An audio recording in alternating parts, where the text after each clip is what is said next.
Congresswoman, thank you for joining me. How does this flooding complicate your state's response to the virus and vice versa?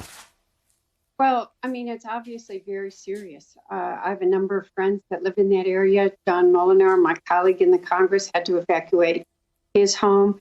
It's devastating consequences, and it makes it very hard to physically distance. But I think everybody in Michigan is prepared to do whatever we can to help our fellow Michiganders in the Midland and areas beyond. And it just, some days it does seem like the plague and locusts are descending upon us, but we have Michigan grit, determination, and we'll get through.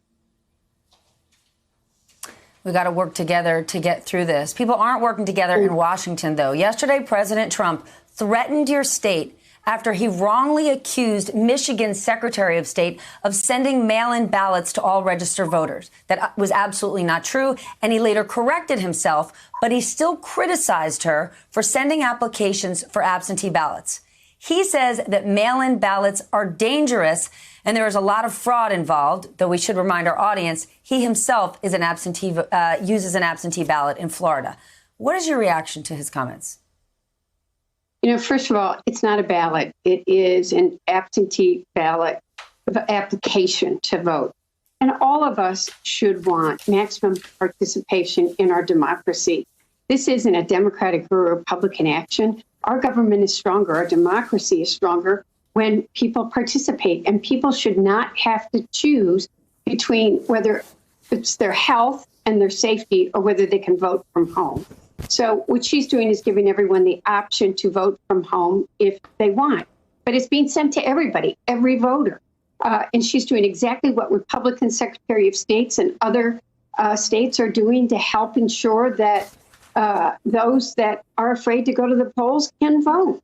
You saw what happened in Wisconsin. You saw what happened in Ohio. There were some really traumatic moments. We don't want that to happen. We want our democracy to be strong.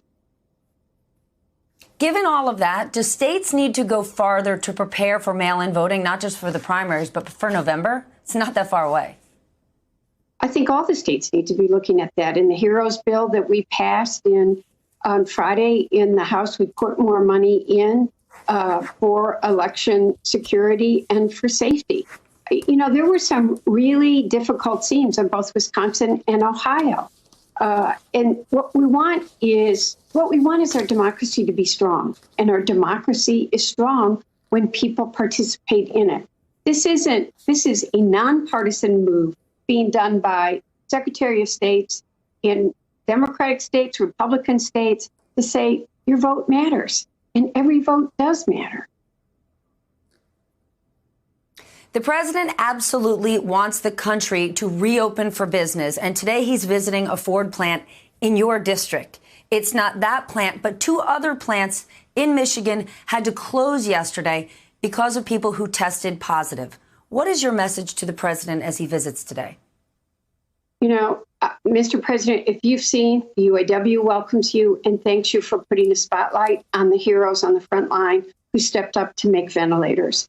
The governor has said you're going to see the grit, the determination of Michigan. I say you're coming to where the spirit of the democracy, the arsenal of democracy was, and now where the arsenal of health. Rosie the Riveter is there. But I have spent weeks on the phone almost daily with the president of the UAW, with the CEOs of the autos, the supplier community, our governor, working to move us to the slow reopening that we are seeing this week.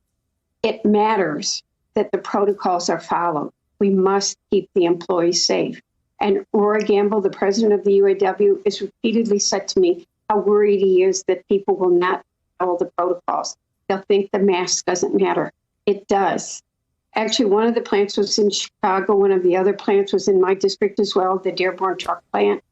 It's reopened, but we've got to follow these protocols.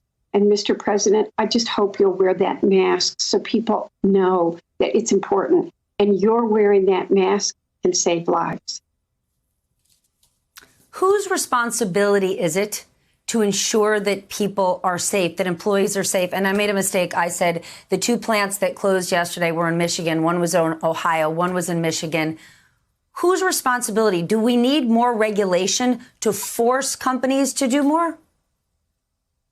Well, I want to say that I think the auto industry, look, nothing's perfect, but I have for 9 weeks. This is one of the most important things that I've done every single day. I've spent several hours with the ecosystem of the industry about how to do this safely.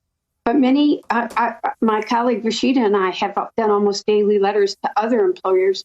Our districts are very intertwined who aren't doing things that are safe. We've asked for strong OSHA standards.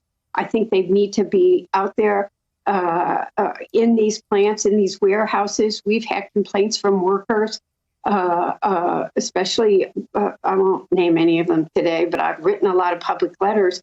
We were told yesterday that one of the warehouses here was a death trap. There have been 62 cases of COVID. There's been no transparency. There's not hand sanitizer. People aren't wearing their masks. They're not keeping their physical distance. I keep saying, I believe in individual liberty. I believe in freedom of speech. I believe in your right to protest. But there's also such a thing as common good. And I believe that I've got a right, and my neighbor and my community have a right to be safe, and you don't have a right to threaten my life by not wearing a mask.